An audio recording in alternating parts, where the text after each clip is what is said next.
Okay, I'll get started by just officially welcoming all of you guys. Welcome to Wat Tung Yu. Nice to see everyone. Good morning. Good morning to everyone who's joining online as well. Usually, as you guys know, if you've been studying with me for a little bit, I start each class with meditation, but this retreat is a little bit different, and I'm actually teaching you meditation first, and then we actually do it together because I'm teaching you guys a bunch of things along the way.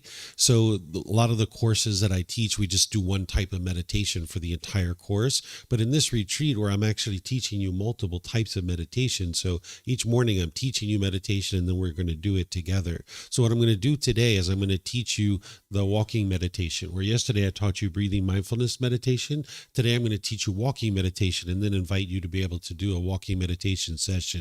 So let me just switch over to visual aids here so the students at home can see what it is that I'm teaching. Okay, so I'm going to teach you guys this walking meditation, which is essentially got the same goals as breathing mindfulness meditation that we talked about yesterday.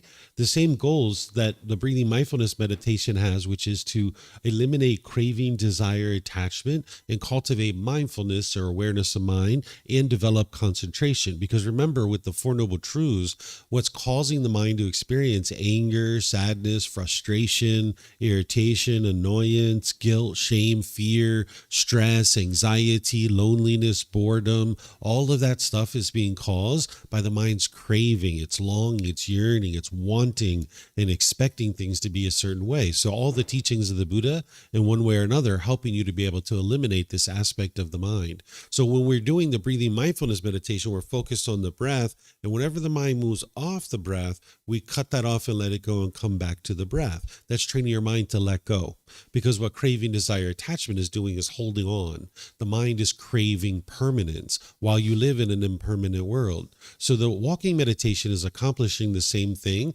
except rather than focusing on your breath as the anchor or the post or the pillar, you're actually focusing through your eyes. So you're going to see how we actually do this, but just understand that the goals are exactly the same. It's just the way that we're actually going to do it is a bit different.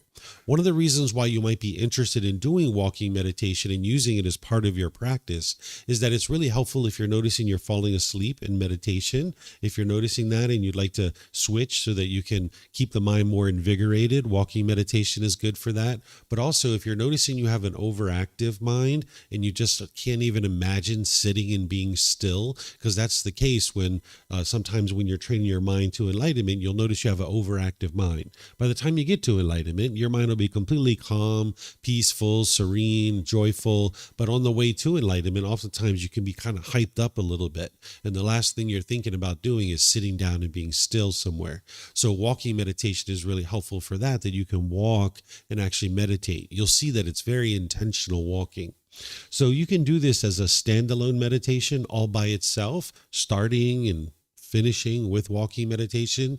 Or sometimes you might decide to do it prior to other types of meditation, where maybe you're noticing that your mind's a little bit hyped up, and maybe you would like to do some walking meditation first, and then you switch to maybe like a lying or a standing or a seated meditation or something like this. Or sometimes when I was using this, I would be sitting in meditation. I'd be maybe 3 minutes into the meditation, and I could notice my mind was all hyped up, and I would just switch and move to a walking meditation. So you can really switch around with these positions. Sometimes people just kind of think that maybe you need to strike a pose and stick with that position all the way through your meditation, but this isn't actually true. You can actually switch positions during your meditation session. So you can feel free to either do this as a standalone all by itself. You can do it before any of the other positions, or if you're in any of those other positions like seated, lying, or standing, and you're noticing that you'd like to switch to a walking, you can do it that way too. What you're going to be doing is you're going to be focused through the eyes, looking about 1 meter in front of you or 3 feet in front of you. And then anytime your mind moves off of that, you cut that off and you bring the mind back to whatever you're looking at. When the Buddha talks about meditation, he talks about this post or this pillar, and he describes these animals that are tied to the post and pillar, and every time they pull, they keep getting yanked back to the post and pillar. And if a wild animal does this long enough, they just keep pulling and getting yanked back and pulling and getting yanked back. Eventually, the animal figures out that it's tied to this post and pillar, and it just stays calm and it sits there by the post and pillar. So your mind is the same way. It's going to keep pulling pulling and pulling and pulling and pulling. And as it does, you keep yanking it back. With breathing mindfulness meditation, you're yanking it back to the breath.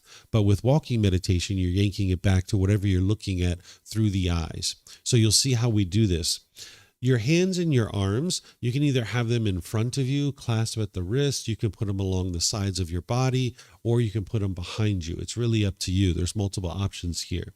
What you're going to see that I'm doing, and what I encourage you to do during the walking meditation, is these two intentional movements where you put your foot out flat and then you transfer the weight. You put your foot out flat and then you transfer the weight. So I'm going to demonstrate it for you so you guys can see it. And then I'll get you guys started on a meditation session if you'd like to do this meditation. And then we'll do this as our morning meditation. So this one only takes me just a few moments to really introduce it to you and teach it to you. And then you can actually do it. And then we'll have a conversation afterwards and see what questions you guys have. Because oftentimes it's better to just do it so you can experience it. And then you'll see what questions you have. So I'm going to switch over to some other cameras here so the people at home can see what I'm doing. Just 1 second.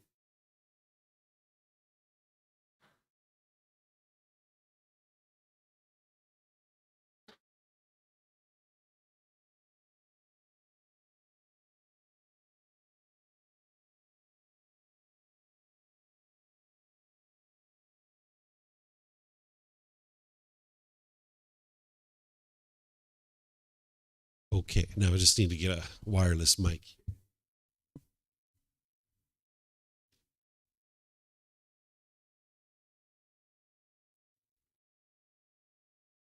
Okay. All right. So everyone should be able to hear me here. And then all of you guys at home, you should be able to see me through this camera over here. Okay. So what I'm going to do is demonstrate the walking meditation. I'm going to be walking in a counterclockwise circle. And you're going to see me doing these two intentional movements. Now, normally I wouldn't have this microphone in my hand. I would have my hands clasped in the front or the side or behind me. And what you're going to do is look 1 meter in front of you or 3 feet in front of you. And you're going to put your foot out flat. And then you're going to transfer. Flat, transfer. Flat, transfer. Flat, transfer. Flat, transfer. And as you're doing that, anytime the mind moves off of that, whatever you're looking at through your eyes, you bring the mind back to whatever you're looking at. That's your posted pillar. Whatever you're looking at through the eyes. This flat transfer is something that you use as you're first getting started, but then eventually it just kind of fades away and you don't need it anymore. Because if you keep in your mind, the flat transfer, you're never giving your mind the opportunity to do something else. If your mind moves off the eyes, which it will do, that's helping you to be able to bring it back. You're gaining control or discipline over your mind. So you're not going to be able to look at whatever you're staring at the entire meditation. So don't set that expectation for yourself. Understand that your mind will move off of whatever you're looking at. And that's an opportunity for you to let go and bring the mind back to whatever it is that you're looking at. So if you kept with that flat transfer, it's never giving the mind the opportunity to pull so that then you can let it go and actually come back. So I'll get you guys started with this flat transfer, but you'll see eventually it'll go away. So I'm going to do a counterclockwise circle here. So I'll go flat, transfer. I'm going to start with that, but then it's going to fade away. Flat, transfer. Flat, transfer. Flat, transfer. Flat, transfer. Now that just fades away. Flat, transfer. Flat, transfer.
Okay, so it's two intentional movements, and it's kind of like if you guys remember the old time clocks where it's like tick tock, tick tock.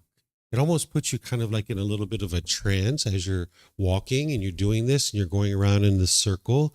Sometimes you might find teachers that are teaching you to walk in a line, to turn and then walk back and then turn and walk back. I don't do it that way because it doesn't allow the mind to get in this nice groove. You're going to hear me talk about this today when we talk about the Eightfold Path. There's this nice groove that you're looking to try to create as you get your mind into this focus and concentration.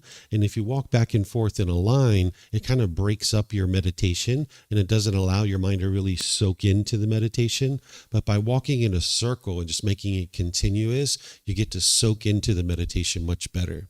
So that's the way I teach it. And I do it in the counterclockwise direction to remind students that this Dhamma wheel behind me, if you're familiar with what a Dhamma wheel is, this is a figurative thing that's on the top of the head of a Buddha, that when a Buddha awakens to enlightenment, they actually reach up with their right hand and they turn this Dhamma wheel and it turns counterclockwise. And this Dhamma wheel signifies the cycle of rebirth and the escape out of that, which is the Eightfold Path, the eight spokes. This is a symbol that the Buddha used to use during his lifetime to remind students of his teachings.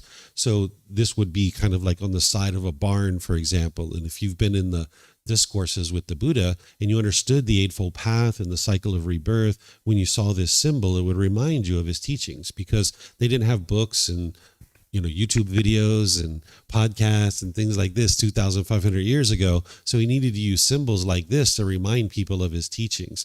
And not only did he use this symbol, but it also is figuratively on the top of the head of a Buddha, because when a Buddha awakens to enlightenment, that's the very best thing for all of humanity, to have a Buddha in the world, because the wisdom is going to be very strong and very vibrant of what it takes to get to enlightenment. So to signify this, it's said that a Buddha reaches up with their hand and actually turns this Dhamma wheel counterclockwise. So by walking in a counterclockwise direction, I just do that in order to help remind students that this turns in a counterclockwise direction. But if you walked in a clockwise direction, you would still get just as much benefit for the meditation. There's nothing about walking counterclockwise that's changing the benefit of the meditation, but I just do it that way to remind you that this turns in the counterclockwise direction. So do you guys have any questions on this before we give it a try, before I invite you guys to do it? No questions? Okay, so what we're going to do is we're going to end up spacing ourselves out around the room. We have quite a few people, so we're probably going to need to have like an inside lane and an outside lane, because some people will be a little bit faster, some people will be a little bit slower. When we're ready to go, if you guys could get all your seated cushions and all that kind of stuff and put everything away, and then I'll get you guys organized in kind of like a big oval around the classroom.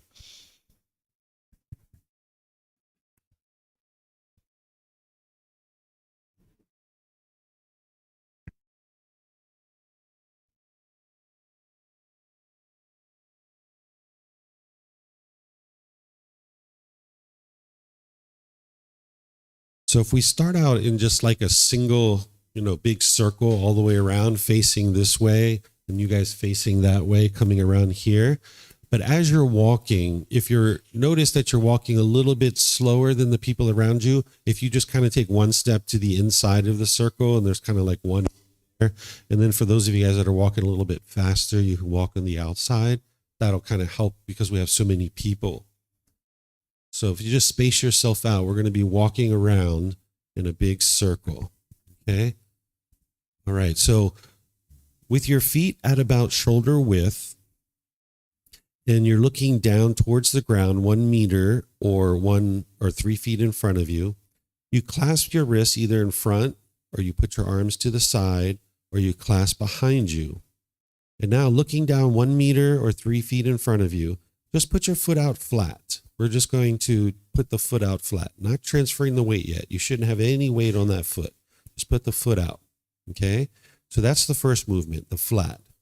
And then transfer, very intentional transfer. And now flat,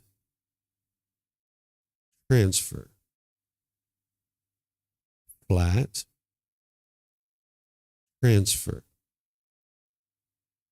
flat, transfer, flat, transfer, flat, transfer, flat, transfer. Okay, so you guys keep going. I'm just going to keep talking and kind of guiding you guys just for a little bit. So looking down 1 meter, 3 feet in front of you, flat, transfer, flat, transfer, flat, transfer. Now I'm going to stop with this flat transfer, but you guys keep walking. And as you're looking down through the eyes, 1 meter or 3 feet in front of you, anytime you see that the mind's moving off of that, cut that off, let it go, and come back to whatever you're looking at. Flat, transfer. Flat, transfer. Flat, transfer. Now, if you need to use that for a little bit to keep you going, go for it, but then eventually let go of that flat transfer.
Okay, if you guys would like to rejoin the classroom, we'll have a little chat about walking meditation.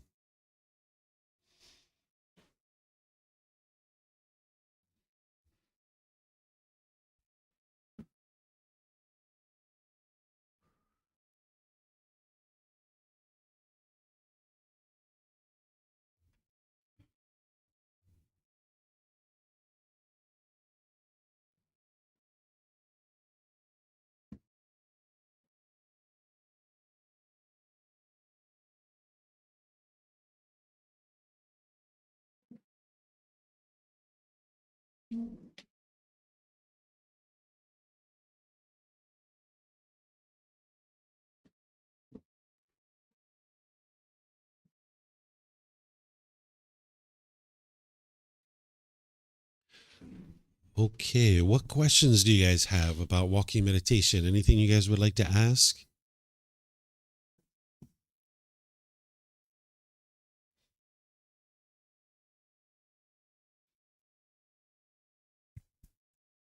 So when I was trying to focus in front of me, 1 meter in front of me, but I was still breathing so I would inhale as my foot flattened, and then as my heel would lift and the weight would go into that, say, left leg, then I would exhale.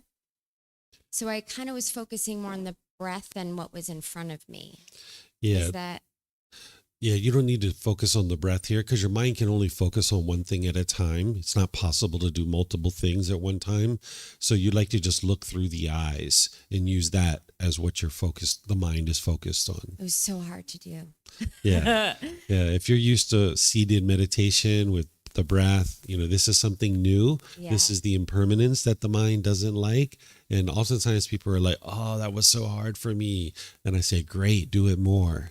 Yeah. Right. Yeah. So this is going to challenge your mind to be able to be more focused and more concentrated and let go of always doing another style of meditation. And it was difficult because there was never one object that I can kind of look at. So it was trying to figure that out.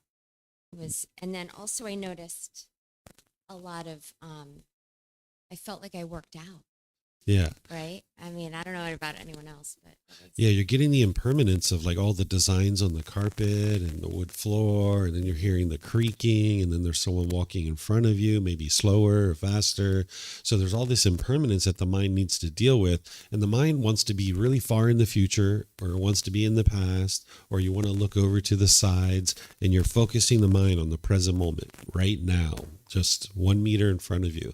And that's what the mind struggles to be able to do. So the more you do this, the easier it'll become. But it's just like everything else. You need gradual training, gradual practice, and gradual progress to be able to get better at it. You'll never be an expert at anything right from day one. Mm-hmm. It's the breath is more secondary. Yeah, you don't even need to pay attention to the breath. The breath's going to just happen naturally. You would like the mind to be focused through the eyes. Okay, thank you. Mm-hmm.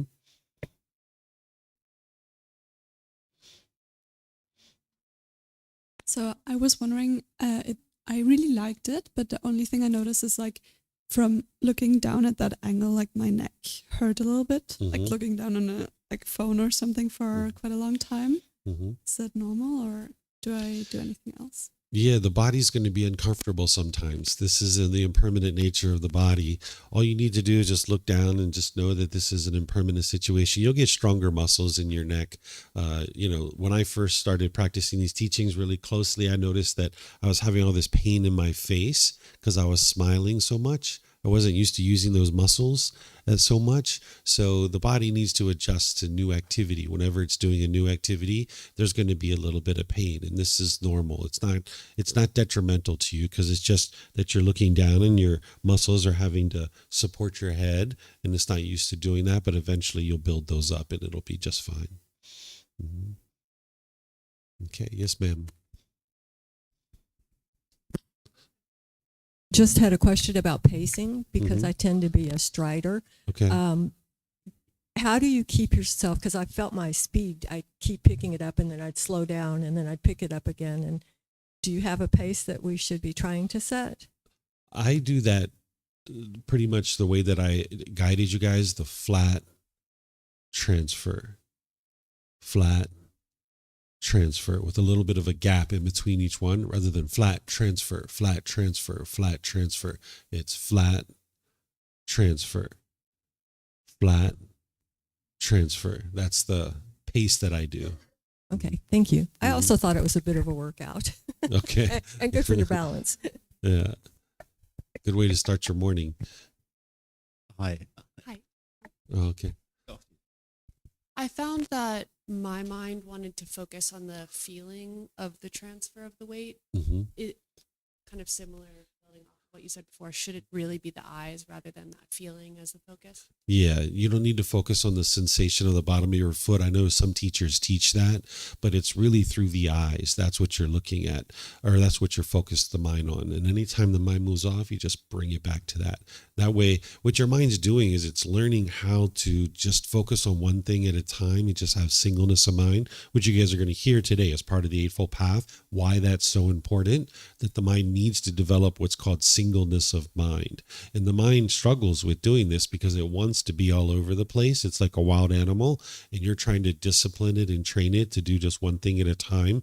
So that's why you'd like to look through the eyes. And that's the singleness of mind that you're cultivating, just looking at one thing through the eyes. Mhm. Hi.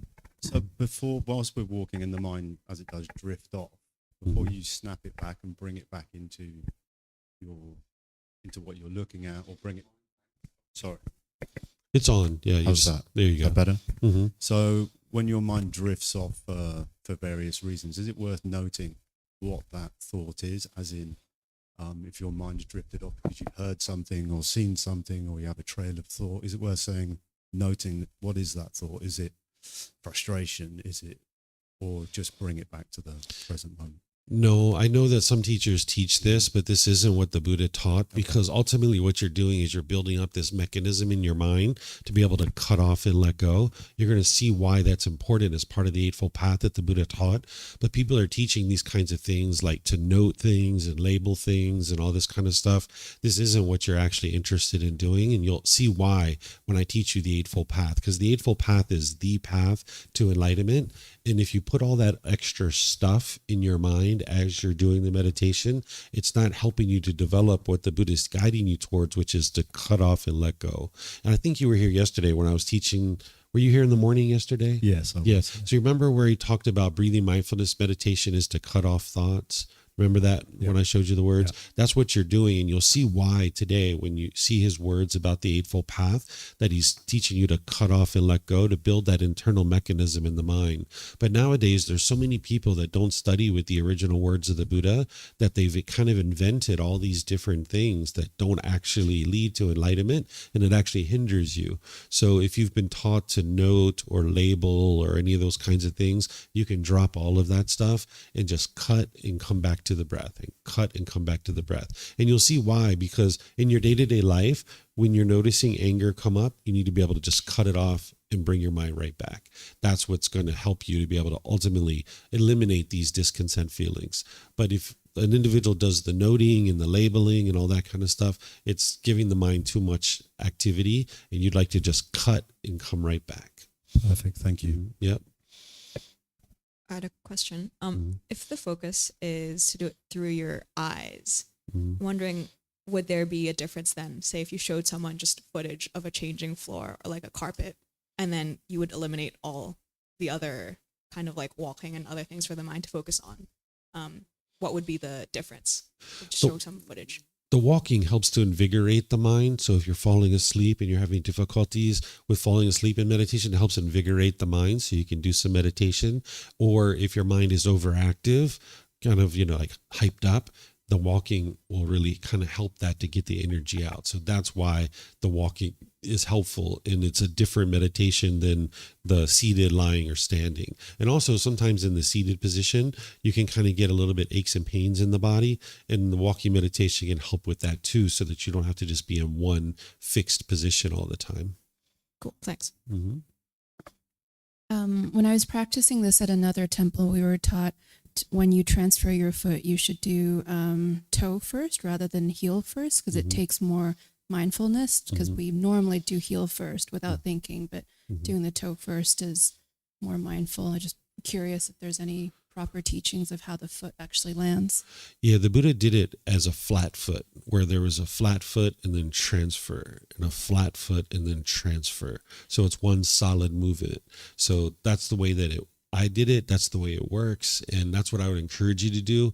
But again, there's a lot of people out there that aren't studying with the original words of the Buddha. I don't know if you've heard me say this before, but I've been to over 200 temples in my life, and I've only ever been to one temple that studies the original words of the Buddha. That's less than 1%. And that's really unfortunate. And you can't even fathom, like, how could you, put on a robe and shave your hair if you're not studying the original words of the Buddha? Or how could you even consider what you're doing to be Buddhist if you're not studying the original words of the Buddha? But you need to be able to understand that these teachings are in 45 volumes of books that are this thick.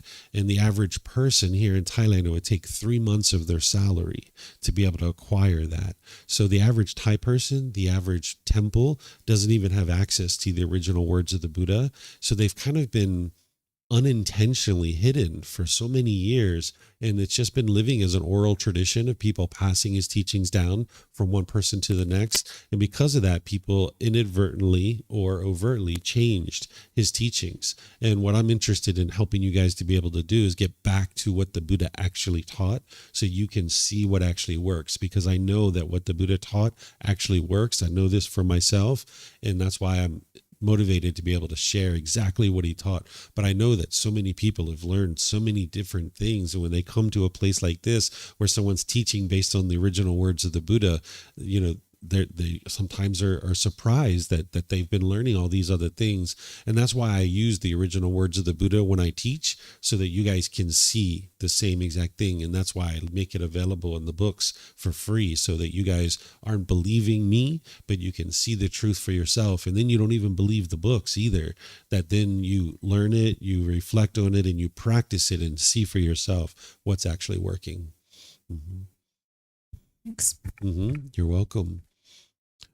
Okay, so oftentimes when people are doing walking meditation, they'll either really, really like it, or they'll be like, oh, that was so hard, I never want to do it again, right? This is like the mind trying to push away. Whenever something feels uncomfortable, the mind will typically, in the unenlightened state, try to push it away. This is what we were talking about yesterday with the Four Noble Truths, where the mind has aversion, where it'll either try to push away a person or it'll push away a situation. If you're noticing something is uncomfortable in the mind like this, that means you should actually do it more, because it's actually, in order to get to enlightenment, you need to get to the point where the mind's just always completely comfortable and at ease, and there's nothing that's going to shake up the mind. So if you're used to doing seated meditation, and you're used to doing lying meditation and standing meditation or things like this, and this particular meditation was a real challenge for you, I recommend that you do it more, because it's actually going to help your mind to get more and more liberated, more and more free. Because the only reason why you would experience discomfort during something like this is because the mind has craving. We're talking about mental discomfort, not physical discomfort, but mental discomfort, that the mind will have certain craving for maybe seated meditation or lying. And now when you're doing walking, this impermanence and this change, the mind doesn't like it. So you'd like to be able to do it more. And what I suggest you do is kind of do it gradually, incrementing up the stimulus, where you might start doing walking meditation in an environment like this, where it's controlled, maybe like in one of the main buildings of the temple or in a classroom like this. You kind of practice it that way for a while and kind of get your ability to do the walking meditation more developed. Then you kind of take it up a notch. Maybe you go to like a park, like here in Chiang Mai in the southwest corner of the city, there's a park that has a walking trail. And maybe you go there, where it's kind of like semi-controlled. There's no cars or motorbikes around, but there are people walking. There's pigeons, there's children playing, there's people jogging. So you're going to be on that walking path doing this meditation, and there's going to be all this impermanence. There's going to be sights and sounds and people brushing past you. And you can do this walking meditation on that walking path multiple times and building up your ability to have a strong mind, to be unaffected by this impermanence. That's what you're ultimately doing on the path, is training your mind to be unaffected by the impermanence and the change that goes on in the world, because the world's constantly changing. And then once you get comfortable in that environment, you can take it a step further, if you like, where you can go out on the street, on sidewalks and stuff like this, where you're looking down at the ground and there's literally motorbikes whizzing past you.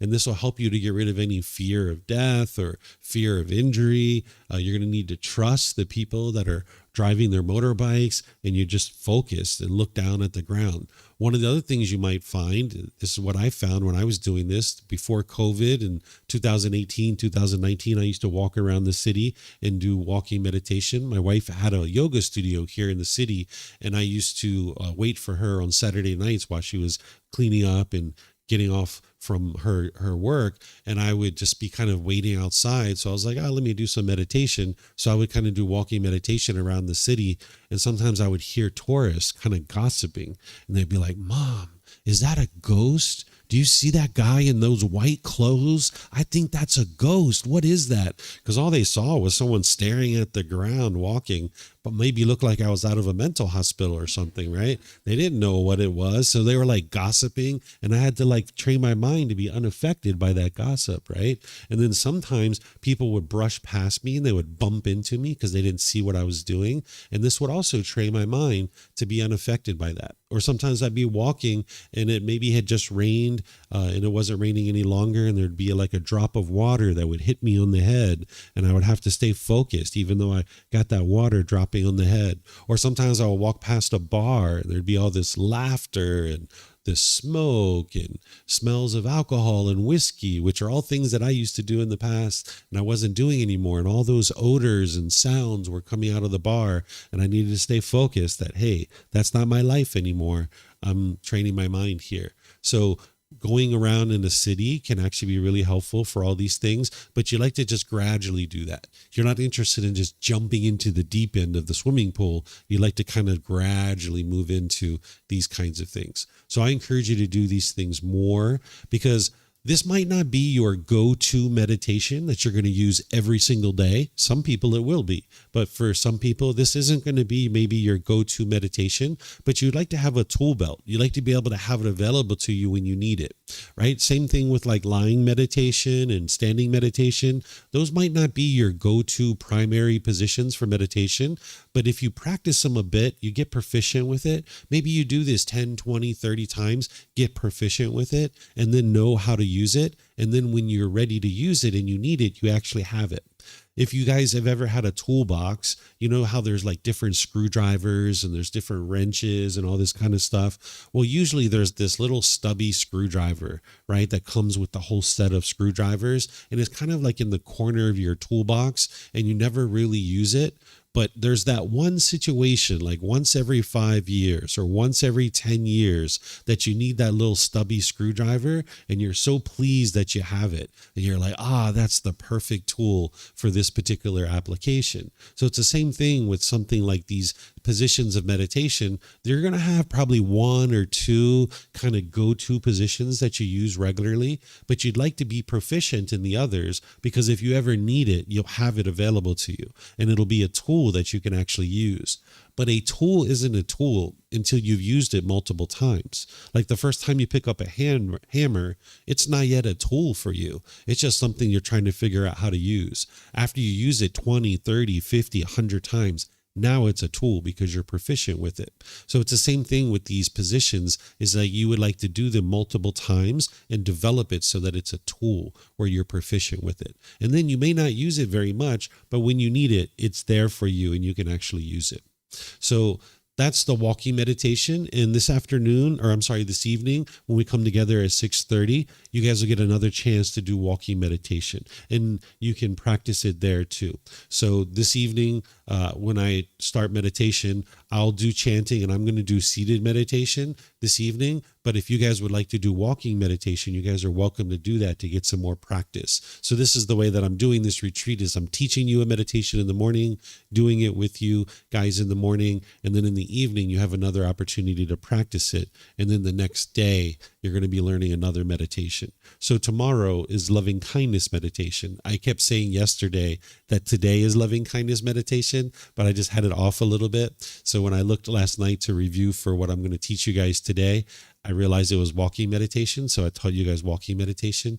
Tomorrow is going to be loving kindness meditation, which is a meditation that's going to help you eliminate anger, hatred, ill will, and all the lesser versions like frustration, agitation, annoyance, even the slightest dislike. Right now, you might have people that you like and people that you dislike, but that dislike is actually coming from your own mind. You can actually train to the point where you don't have that any longer.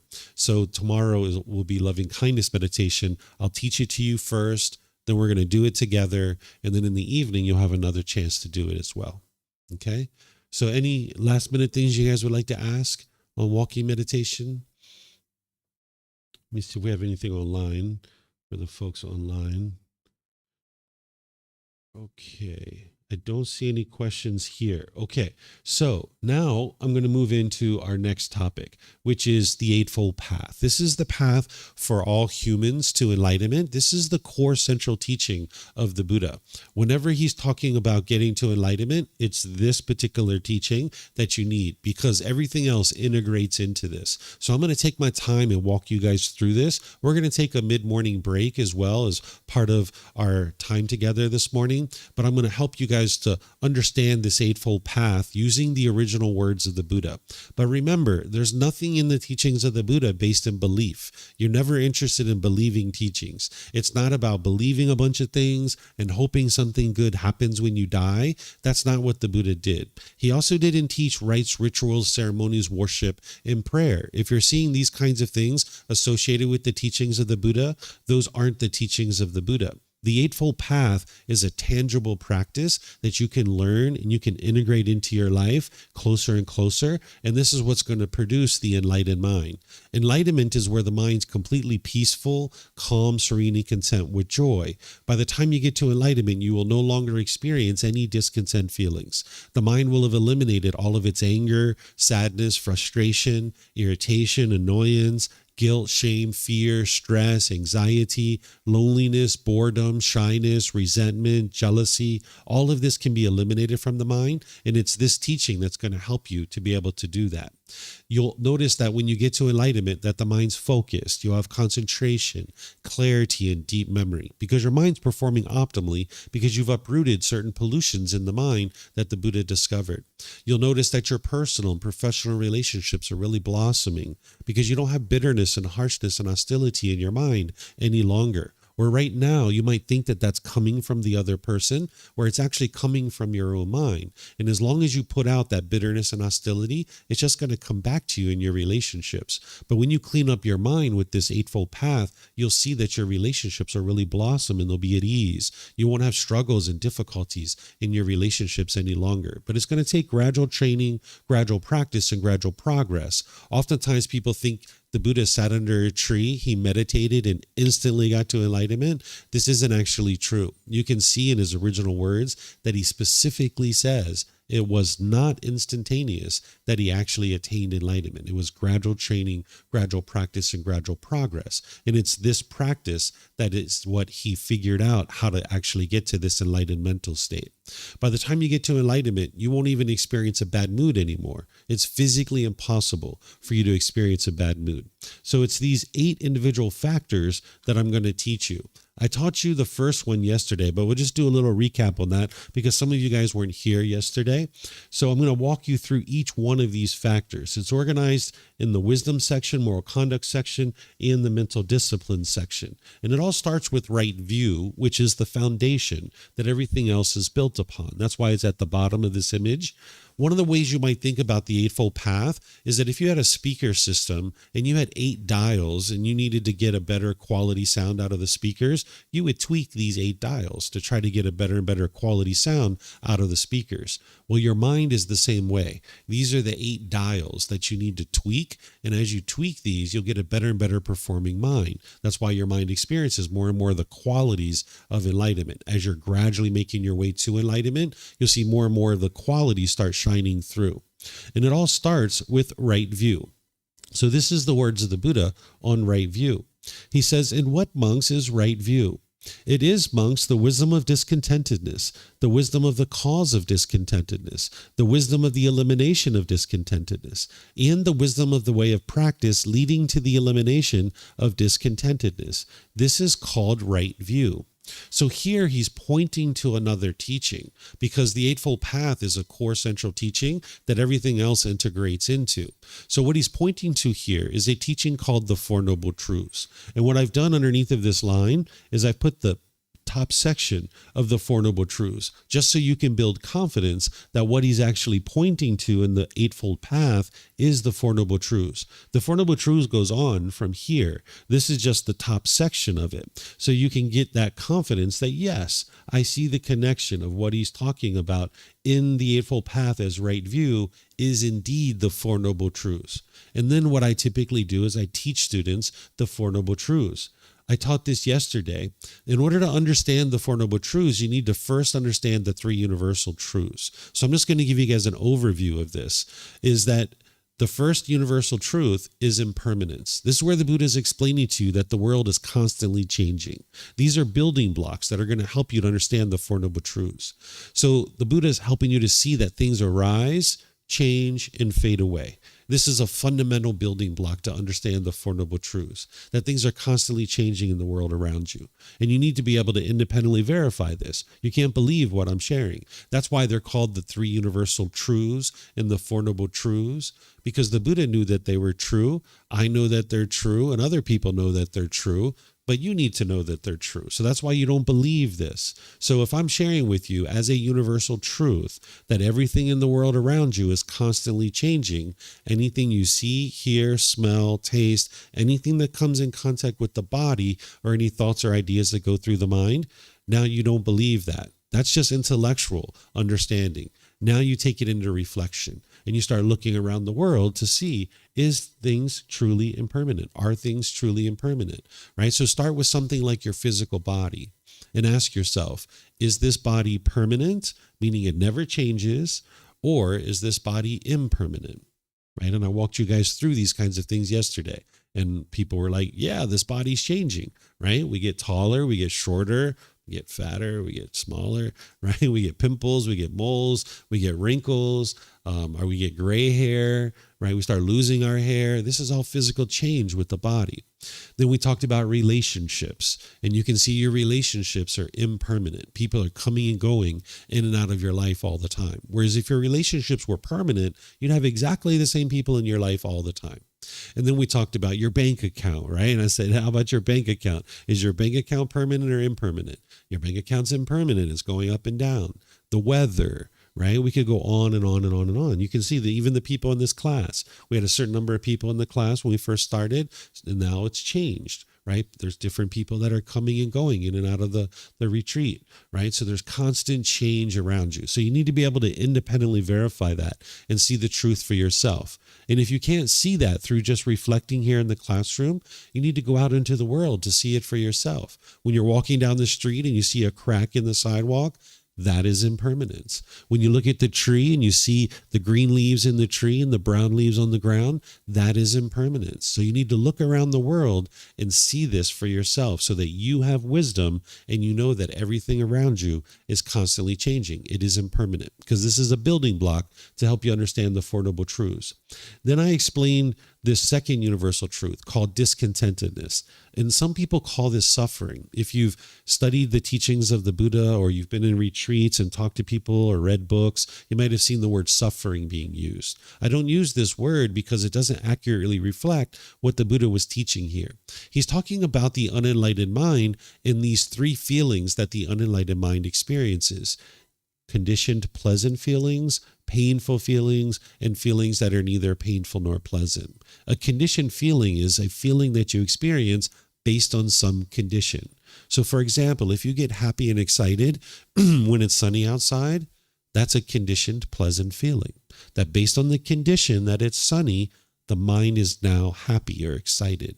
But the problem with that is that you've based your happiness on an impermanent situation. So that means your feeling of happiness is impermanent. As soon as it starts raining, you'll be sad or frustrated or irritated. That's the problem that the unenlightened mind is experiencing. Or say you get really happy when your bank account balance is up here. Well, now you're happy based on an impermanent situation. And as soon as your bank goes down here, your balance goes down here, you'll experience frustration or agitation or annoyance. These are called conditioned feelings. So the unenlightened mind is going up and down and up and down and up and down. This is the problem that the Buddha discovered in the mind. Now, some people call this suffering, but I don't call it that, because if your mom called you up and said, hey, I'm going to come visit you this weekend. I heard you got a new apartment, and you know that recipe that I always make ever since you were a kid, and you really like that food? I'm going to come over this weekend and make it for you. And you got really excited about that. You probably wouldn't say you were suffering, right? Or if your boss walked into your office and said, hey, you're doing a great job, I'm going to give you $20,000 a year more for your salary, and you got really excited, you probably wouldn't say you were suffering. So the suffering describes the painful feelings really well, but it doesn't describe the neither painful nor pleasant or the pleasant feelings.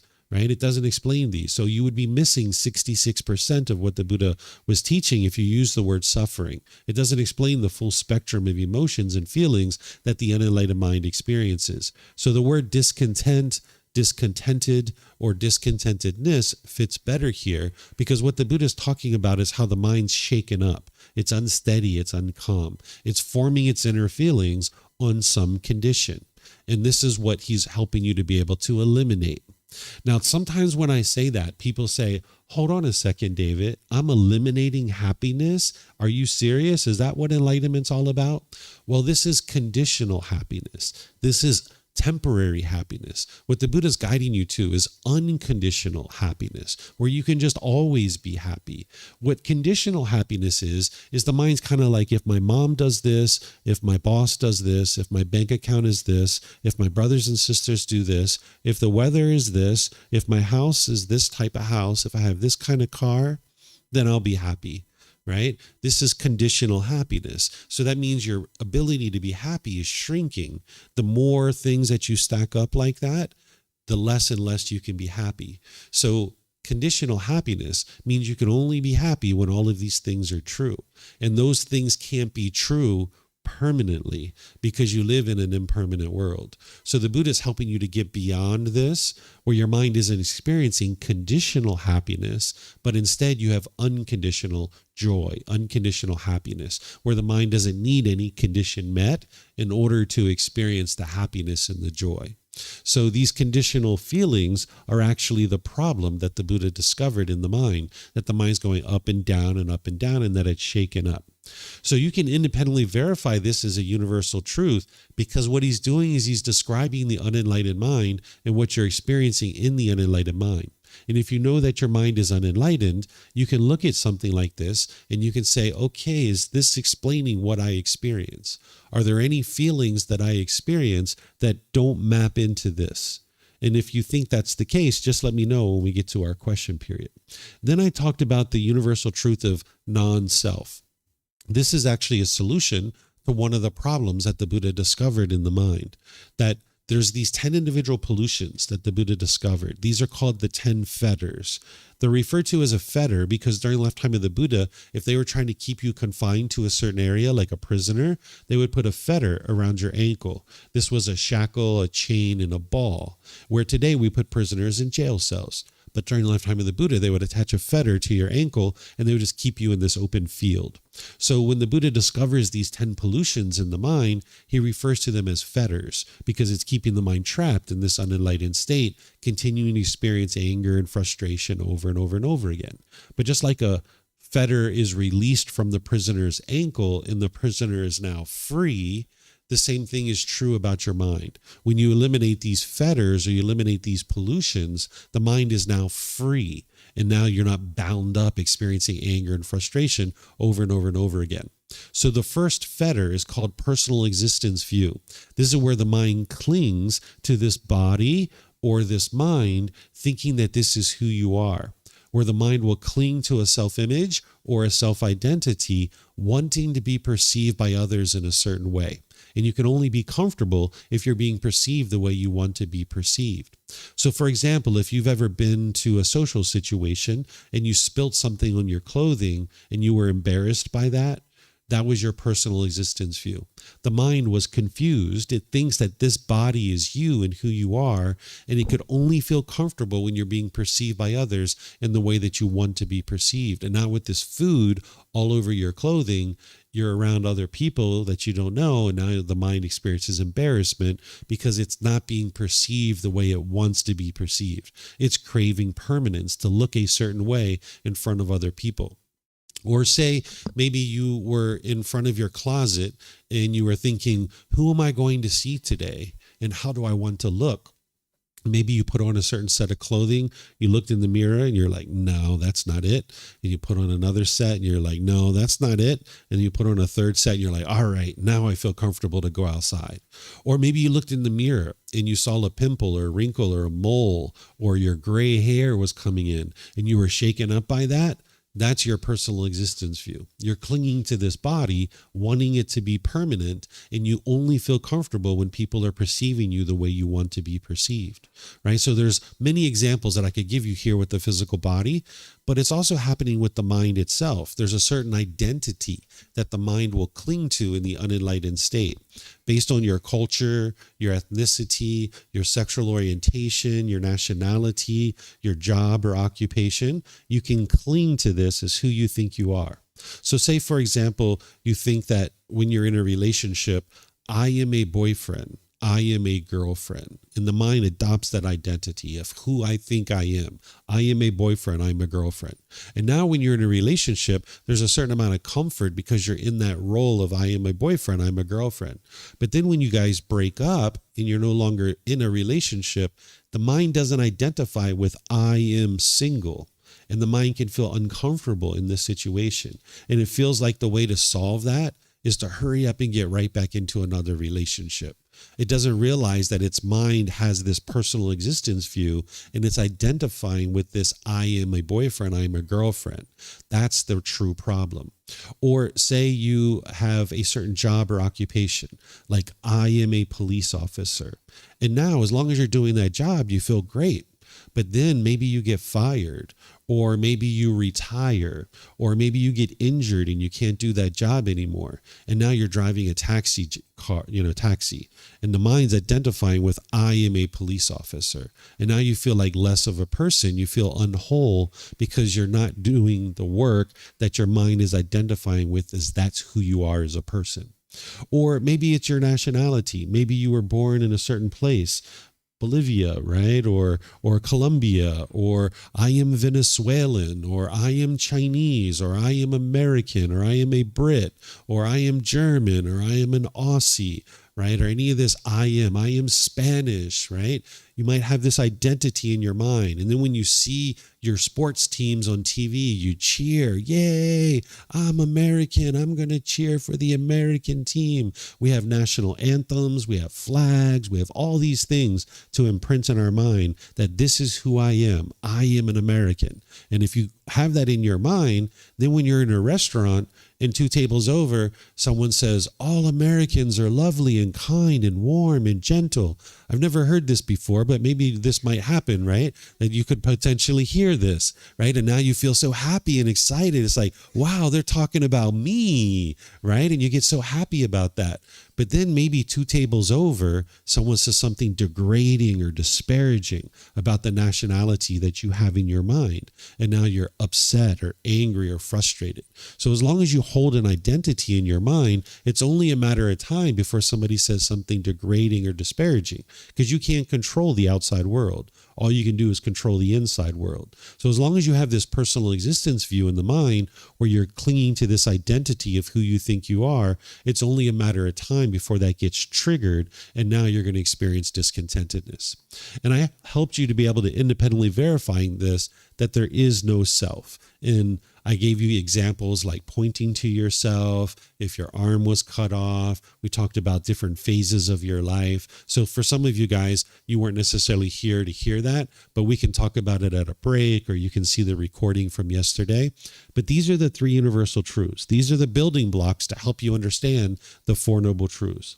Then I shared with you what is craving, desire, attachment. This is the mind longing, yearning, chasing after the objects of your affection, wanting things to be a certain way, expecting things to be a certain way. It's almost like an unquenchable thirst that the mind thinks something external is going to provide some kind of lasting satisfaction.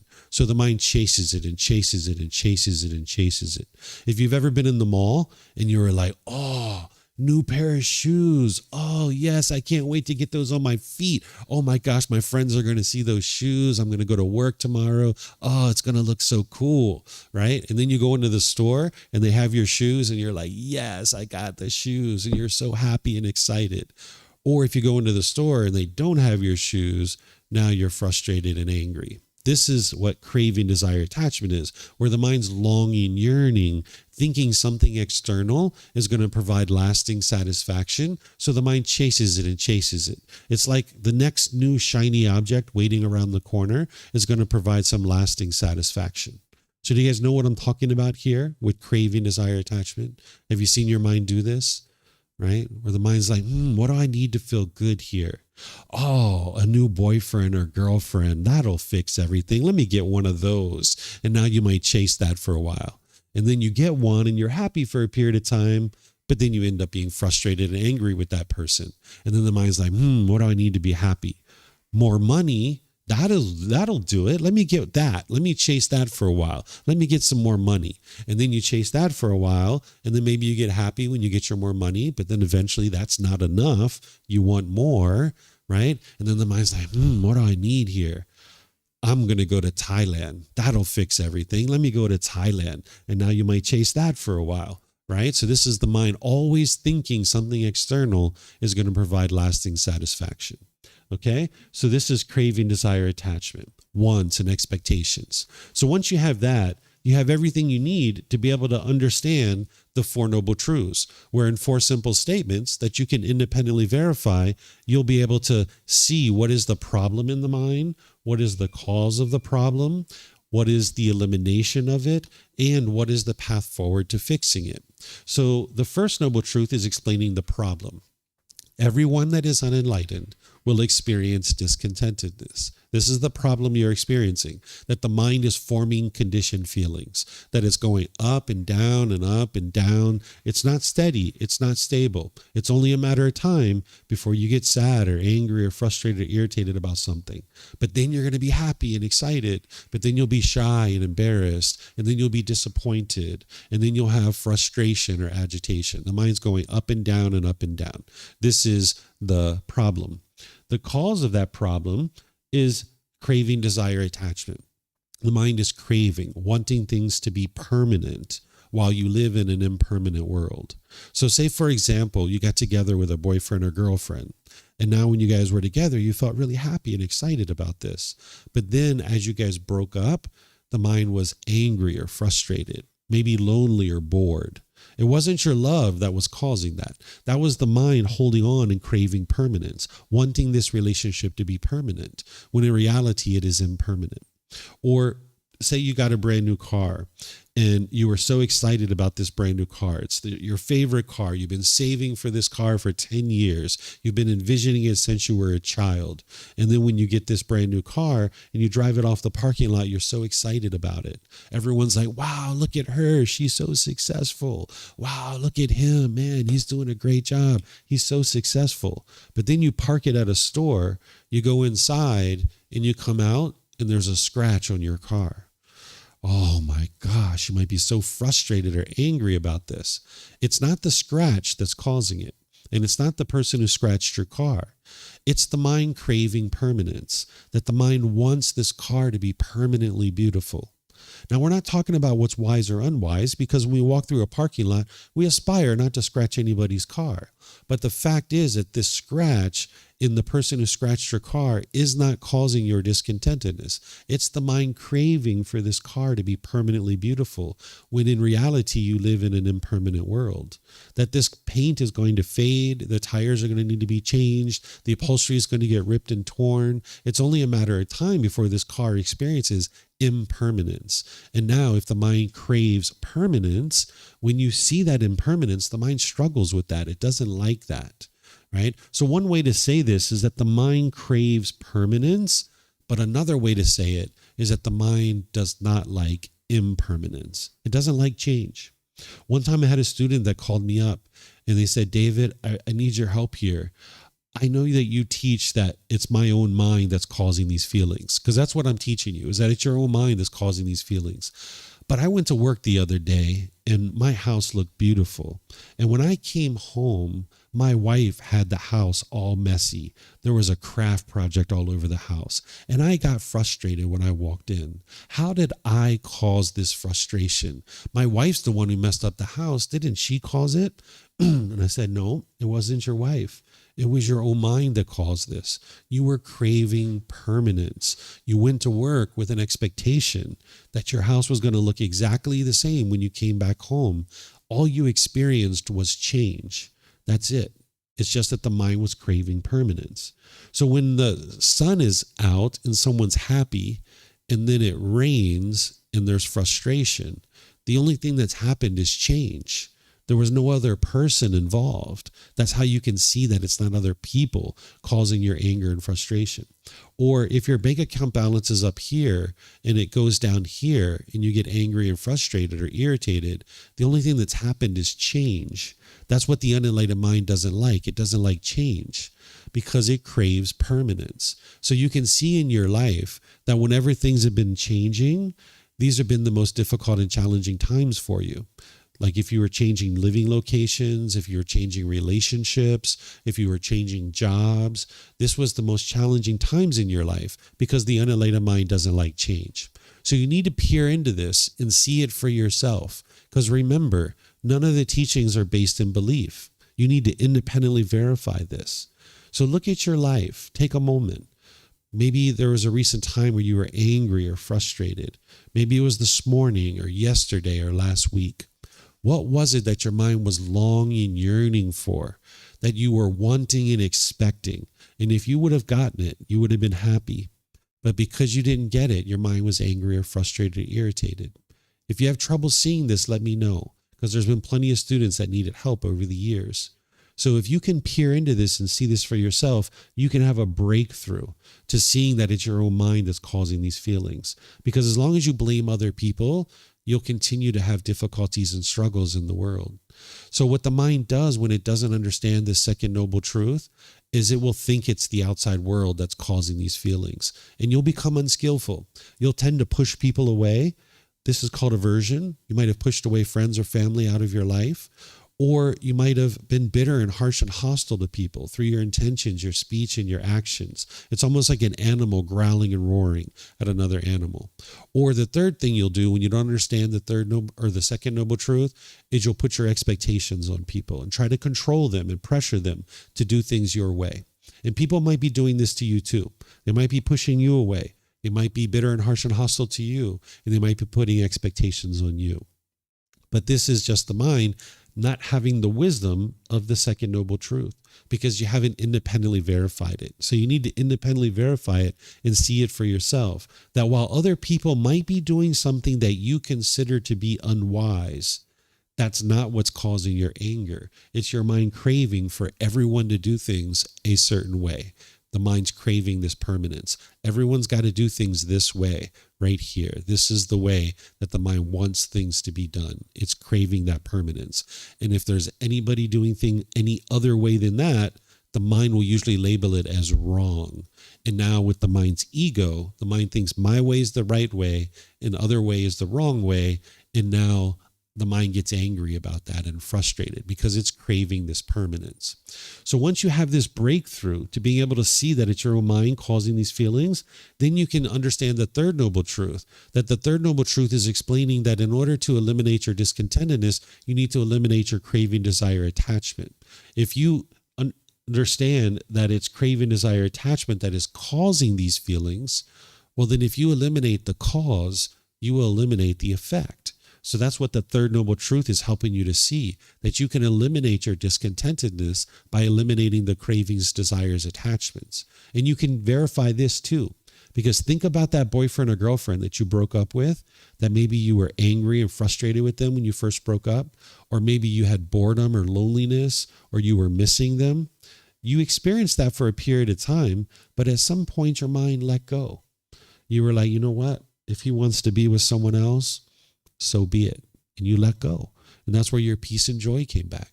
Or you were like, you know what? If she wants to live in another part of the world, so what? Okay, that's her choice. Let it be. And your mind regained its peace and its joy. So when your mind lets go, that's where the peace and the joy is. But the mind doesn't know how to do that. And that's where the fourth noble truth comes in. But the path that leads to the complete elimination of discontentedness is the Eightfold Path. This is the complete perfect plan that's going to guide you in training your mind how to let go. And it starts with right view. Right view is to understand that it's your own mind that's causing these feelings. Wrong view would be to blame other people. If you continue to do that, then you're never going to be able to fix the problem. And that's what the Buddha is guiding you to be able to do, is to actually fix this. So that's why his teachings start out with right view. He started all of his new students with the Four Noble Truths so that they could have this breakthrough to being able to see that it's their own mind that's causing these feelings. So if you aren't seeing this, it's important that you let me know so that I can help you to be able to verify this on your own. Okay? Does anybody need help to be able to verify this? That it's your own mind with craving, desire, attachment that's causing this? Because if you have examples, you can let me know and I will help you to be able to see it. Okay. If you guys ever need any help, you're always welcome to come let me know and I will help you. Okay. So once you have right view and you start to understand that it's your own mind that's causing these feelings, now you can move on to right intention. This is the second part of the Eightfold Path, the second factor. Here's what the Buddha says. In what, monks, is right intention? The intention of renunciation, the intention of non-ill will, the intention of harmlessness. This, monks, is called right intention. So here, he's talking about three things: the intention of renunciation, non-ill will, and harmlessness. What renunciation is to have the intention or the thinking or the thought that you're willing to let go of your false ideas, your false beliefs, false opinions, false views, and your unwholesomeness. If your mind currently experiences anger, sadness, frustration, and all these other feelings, there's some level of misunderstanding and confusion in the mind. And as long as you hold on to that and you cling to that, you'll continue to experience difficulties and struggles in your day-to-day life. So the mind needs to be willing to let go of its false ideas, false beliefs, false opinions, and false views. But you're not bringing in new beliefs in order to get rid of your old beliefs. That's not what the Buddha is teaching you. He's teaching you to bring in wisdom, that you independently verify the truth. And when you see that wisdom conflicts with something that you believed your entire life, you need to be willing to let that go. One of the very first things that you need to be willing to let go of, that is a belief that you might have been holding on to all these years, is the belief that other people are causing you to be angry and frustrated and irritated. That's something that we believe for a very long time, but we don't have any evidence of that. We just walk around believing it. But then when you start learning the Four Noble Truths and you see that truth and that wisdom, you need to be willing to renunciate that false belief. Let it go. That's what it means to have renunciation in the mind, that you have the thinking or the thought or the intention to let go of these false beliefs, false opinions, and false views, because there's going to be many things that you're going to encounter along the path that conflict with what you currently think about the world, and you're going to need to be willing to let that go. Essentially what this is keeping an open mind, realizing that you don't know everything there is to know about the world right now, that there's more wisdom beyond what you currently understand about the world, that you need to be willing to cultivate that wisdom. That's what the intention of renunciation is helping you to see. And that you're practicing the intention of eliminating your unwholesomeness. Because in the unenlightened mind, there's a certain amount of unwholesome moral conduct that the mind needs to be willing to let go of. There's a certain amount of bitterness and harshness and hostility that you might have in certain relationships. And as long as you hold on to that and you're not willing to let it go, you'll continue to struggle and have difficulties in your day-to-day life. So the mind needs to be willing to renunciate that, let that go. Then there's the intention of non-ill will, or whenever you're looking at English and you see a double negative like this, that's a positive. What it means is the intention of goodwill. What goodwill is to have genuine interest in seeing all beings be well, active goodwill towards others. What ill will is animosity, bitterness, anger, hatred, and all those lesser versions. You're interested in having just the opposite of that, where you have goodwill or a genuine interest in seeing all beings be well, active goodwill towards others. That's an intention or thinking or thought that you need to form in the mind. Then there's the intention of harmlessness, where you're disinterested or incapable of causing harm to others. If you cause harm to others, harm is going to come back to you. This is the natural law of karma, of cause and effect, or action and result. Now, you just heard me teach in the Four Noble Truths that you cause your own discontent feelings. All your anger, sadness, frustration, resentment, hostility, that's all being caused by your own mind. But it's the same thing is true for other people too. So if you have people that are blaming you for their anger and frustration, they haven't broken through to the Four Noble Truths yet. They don't understand that. And they might be blaming you for their anger and hostility and bitterness. But you need to be able to understand you're not causing that. But you can cause harm. You can cause harm by causing harm to someone's physical body, to their material possessions, or their reputation.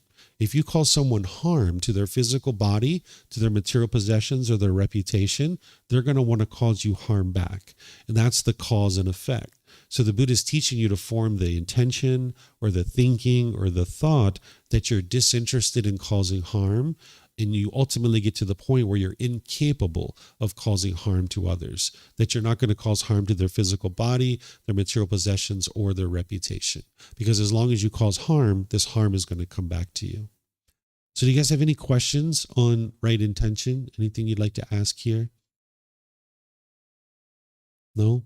Okay, so just as a little summary, and then we'll take a little break for you guys, is the right view is the Four Noble Truths.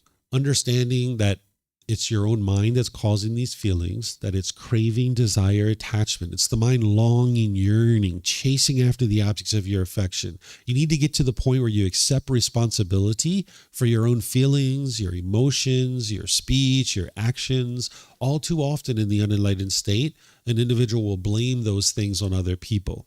And as long as you keep doing that, you're never going to implement the change that you need in order to function in the world differently. So you need to be able to function differently. This path isn't about changing other people. It's about changing your own mind. So you need to be able to, with the first step, is accept responsibility for your own feelings, intentions, speech, and actions. Then right intention is to practice the intention of renunciation, where you're willing to let go of your false beliefs, false opinions, false views, and your unwholesomeness. Keeping an open mind, realizing that you don't currently understand everything about the world, and there's certain wisdom that you need to cultivate. If you experience any of these discontent feelings, then there's certain wisdom about the world that you don't currently understand. That's the struggle and difficulty that the mind's having because of its lack of wisdom. So you need to keep an open mind to be able to bring in wisdom and get rid of these false beliefs, opinions, and views, and eliminate the unwholesomeness. Then you need the intention of goodwill or non-ill will, this loving kindness, where you have a genuine interest in seeing all beings be well. And then you have the intention of harmlessness, where you're disinterested and incapable of causing harm to others. Okay, so this forms the wisdom section of the Eightfold Path. And then we're going to build on top of this. When we come back from our break, I'm going to teach you the moral conduct section, because once you understand that it's your own mind that's causing these feelings, then you understand the bitterness and harshness and hostility that comes out. That would be the last thing you'd be interested in doing, because it's your own mind that's actually causing this. Sometimes in the unenlightened state, we feel justified in our moral conduct when we're bitter and harsh and hostile to people. We think they deserve it, right? That's kind of maybe what's going on in our mind. But the fact is that it's your own mind causing these feelings. So the Buddha is going to teach you how to clean up your moral conduct so that way you can have fulfilling, satisfying, and harmonious relationships with the people around you, and you're not being bitter and harsh and hostile any longer. So right now it's basically about 20 minutes to 11. So let's take a 20-minute break. We'll come back at 11, and I'm going to pick it up and teach you all the rest of the Eightfold Path. So enjoy your break, and thank you for your questions. I'll see you guys in about 20 minutes.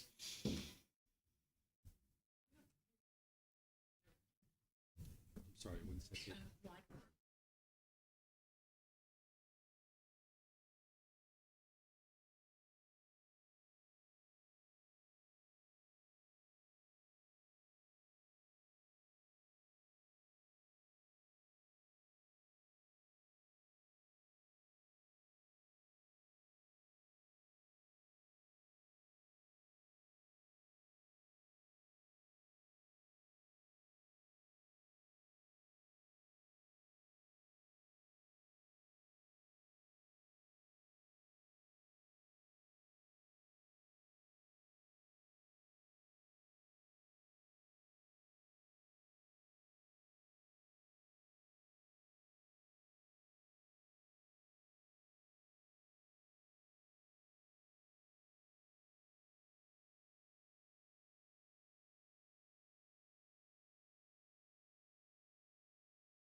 Okay, I'm going to go ahead and get started back with the Eightfold Path, picking up where we left off. Where we left off was talking about the wisdom section of right view and right intention, kind of forming the foundation of what you need to then be able to learn the rest of the path. Without that foundation, why would you ever learn the rest of the path, right? Because if it's everybody else who's causing these feelings, why are you here? All of those people should be here, right? So the Buddha starts you off with helping you to understand that it's your own mind that's causing these feelings. So then you understand, oh, I need to do this inner work. Doesn't mean the other people are perfect. It just means like, oh, if I'm going to get to peace, I need to do this inner work. So that's what the right view and right intention is helping you to be able to see, is that the work is internal, not external. Okay. Once you're starting to understand that, now we can move into the moral conduct section, because we realize that it's unwise to go around and be bitter and harsh and hostile and disrespectful to people. You'd like to be polite, kind, friendly, and respectful. But how do you do that? That's what the Buddha is going to teach you about how to do that. But when you're learning moral conduct with the Buddha, it's important that you don't see it as rules or commandments, because if you've been brought up that way, that's the way you might perceive these particular teachings. That's not what he's doing. What he's actually doing is he's teaching you this natural law of cause and effect, or action and result. It's referred to as the natural law of karma. You might have heard this referred to as karma. This is the Sanskrit version of this word, where the original teachings of the Buddha are in the Pali language. So people who study his teachings will tend to use the word karma. What this means is cause and effect, or action and result.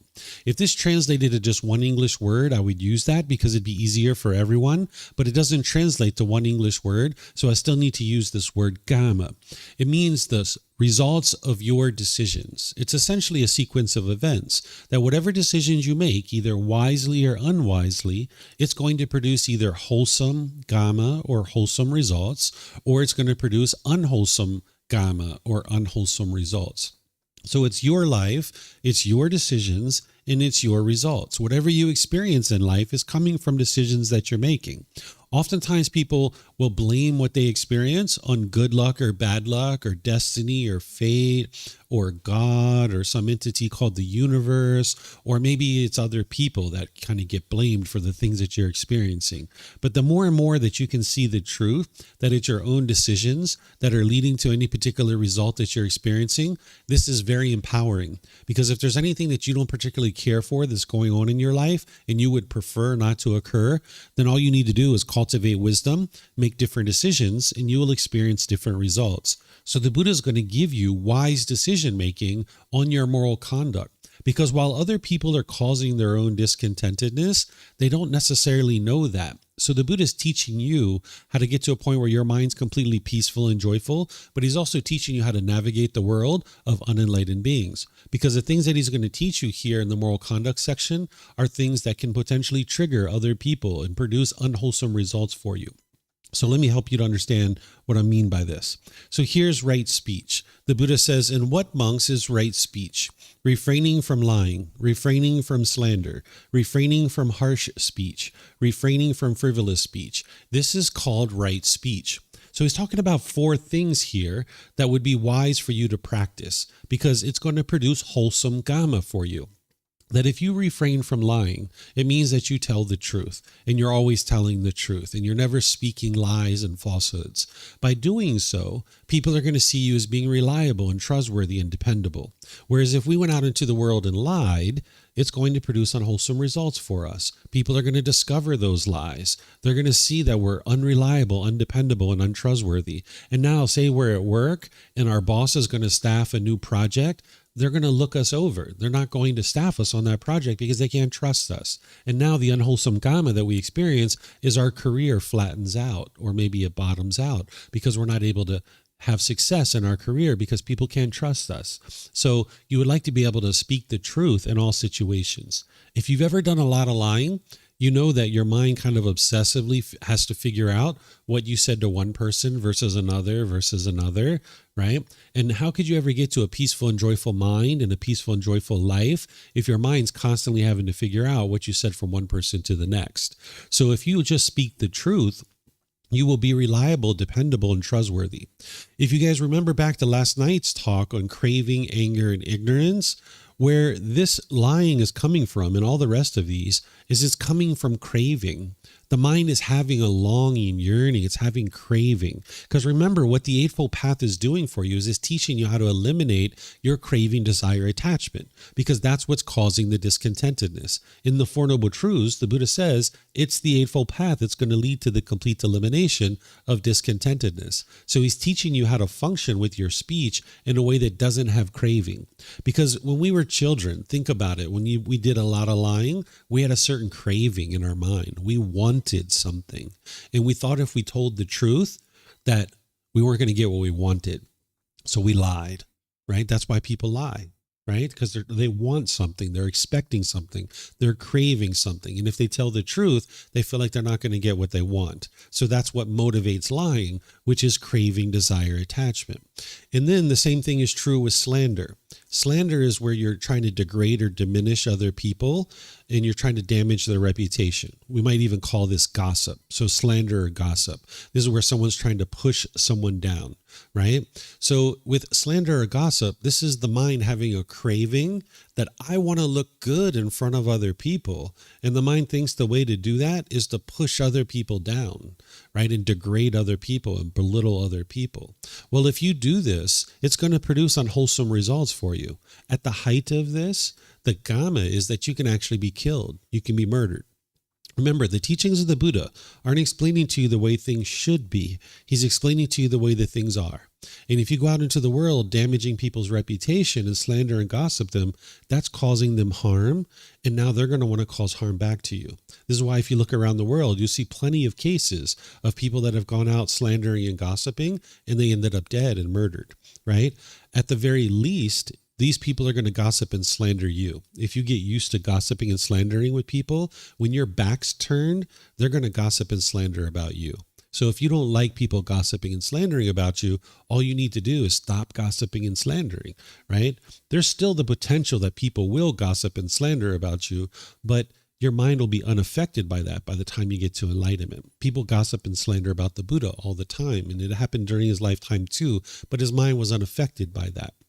So you need to get to the point where you understand slandering and gossip is unwise and you're disinterested in doing that. Because what the mind's trying to do is it kind of goes into a dark room where everybody has a candle and the mind thinks, let me put out everybody else's candle. Because if I put out everyone else's candle, my candle's going to shine brighter. But it's like, no, we're in a dark room. We need everybody's candle to be shining bright, right? So that's what you would like to be able to do, is not put out other people's candle. So at the height of this, you can get murdered, right? You can get beat up. People can destroy your property. But at the very least, they're going to be gossiping and slandering about you, damaging your reputation. That's the results of our decisions, of us choosing to make unwise choices. So to eliminate your craving here, to look great in front of everyone else, and gossiping and slandering, causing harm, you need to eliminate that. Then there's refraining from harsh speech. This is your tone, your tempo, and your word choice, the way that you interact with people. If you have harsh speech, that's because there's craving, desire, attachment in the mind. Remember, the Buddha is teaching you how to eliminate craving, desire, attachment. But if you walk around being harsh and bitter and hostile with people, that's because the mind has a craving. You want something. And the mind thinks if I'm harsh and bitter with this person, it'll fear them into doing things my way. I remember when I was growing up, one time I went to a restaurant and a family member of mine ordered some food for us. And when the food showed up, the French fries weren't there. And they were yelling and hollering and bitter and hostile with this person to try to get the French fries. Where all we had to do is say, "Excuse me, ma'am, I think I ordered French fries. Would it be possible to have some French fries?" That's all we needed to do. But the mind was angry and frustrated because I want those French fries, right? And the mind wasn't getting what it wanted, right? So this bitterness and hostility is going to come out when there's craving, desire, attachment in the mind. You notice this with people that you're closest to, your parents, your siblings, your life partner, your children. These are the people that you're most likely going to have harsh speech with. You're going to need to pay attention to this, that you pay attention to your tone, tempo, and word choice. And some of you guys speak more than one language, so you're going to need to look in each one of those languages and figure out how to speak in ways that would be gentle.